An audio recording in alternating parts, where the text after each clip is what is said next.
وبه قال حدثنا أبو قريب قال حدثنا المحاربي عن عمار بن سيف الزبي عن أبي معان البصري عن ابن سيرين عن أبي هريرة رضي الله تعالى عنه قال قال رسول الله صلى الله عليه وسلم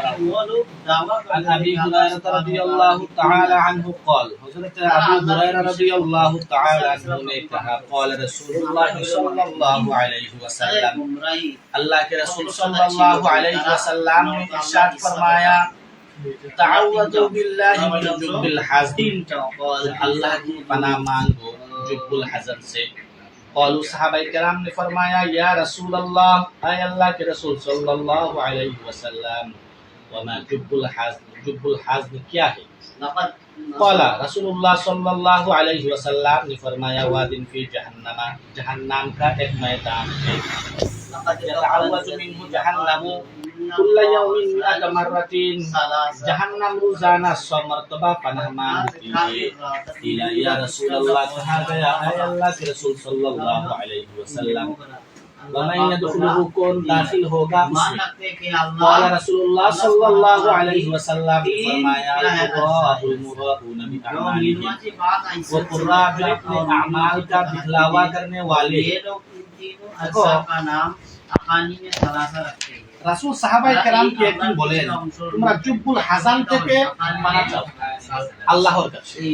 কি থেকে জুব্বুল হাযান হাযান বা হাযান দুই ভাবে বলা যেতে পারে বিফতহিল হা ওয়া সুকুনিজ জা হায়ের উপরে জবর আর সিনের উপরে জার উপরে সাকিন ঠিক আছে হাযান এই সময় এটা হবে ইসম মানা হবে গম আর যদি কোনো হাযান বিফতহাইন অর্থাৎ হায়ের উপরেও জবর জার উপরেও জবর তখন এটা হবে মসদার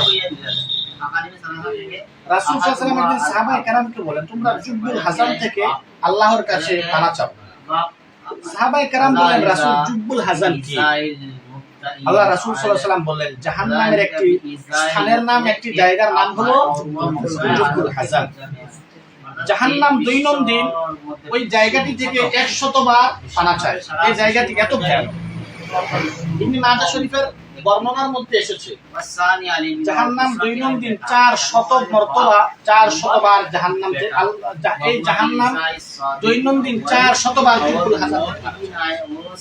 অর্থাৎ এই জায়গাটি এতই ভয়ঙ্কর যে দুটোকের অন্যান্য স্থান জুব্বুল হাযান থেকে পানা চায় দৈনন্দিন অনেক उससे सादिर होने वाला पहला তারপরে রাসূল সাল্লাল্লাহু আলাইহি ওয়াসাল্লামকে জিজ্ঞাসা করা হলো সাহাবায়ে কেরাম বললেন কে এই ভয়ানক জায়গার মধ্যে এত ভয়ানক জায়গার মধ্যে কারা প্রবেশ রাসূল সাল্লাল্লাহু আলাইহি ওয়াসাল্লাম বললেন আল কুররাউল মুরাউনা বি আমালি ওই সমস্ত কারীরা যারা তাদের আমল করা রূপ দেখানোর জন্য মানুষকে দেখানোর হাদিসে শব্দ এসেছে কুররা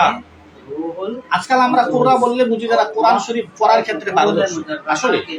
রাসূলের জমানায় যারা ছিলেন তারা কোরআন তখন তাদের জমানায় বলা হতো কোরআন শব্দের অর্থ তখন হতো এমনটা মনে করতেন লোকেরা কোরআন মানে তিনি কোরআনের মধ্যে কোরআন পড়ার মধ্যে পারদর্শী এবং তিনি কোরআনের আলিম কোরআনের আলিম আজকাল কোরআন বললে বোঝা যায় তিনি কোরআন ভালো পারেন আর আলিম বললে বোঝা যায় যেমন আরেকটা ডিপার্টমেন্ট না এই জায়গার মধ্যে কোরআন বলে শুধুমাত্র যারা কোরআন ভালো করে পড়তে পারে আবার যারা শুধুমাত্র আলিম অনেকটা এত একটা বিশুদ্ধ করে কোরআন পড়তে পারেন না তাজবীদের সাথে পরিপূর্ণ কোরআন সঠিকভাবে যেভাবে করে এইভাবে পড়তে পারেন না তারাও শামিল দুই ধরনের মানুষ এখানে শামিল খ্রিস্টানদের থিওরি আর ইমাম তিরমিজি বলেন এই হাদিসটি হলো হাদিসে গরীব দেখো এই হাদিসের মধ্যে আগে তোমরা পেয়েছো দুইজন রাবী একজন হলেন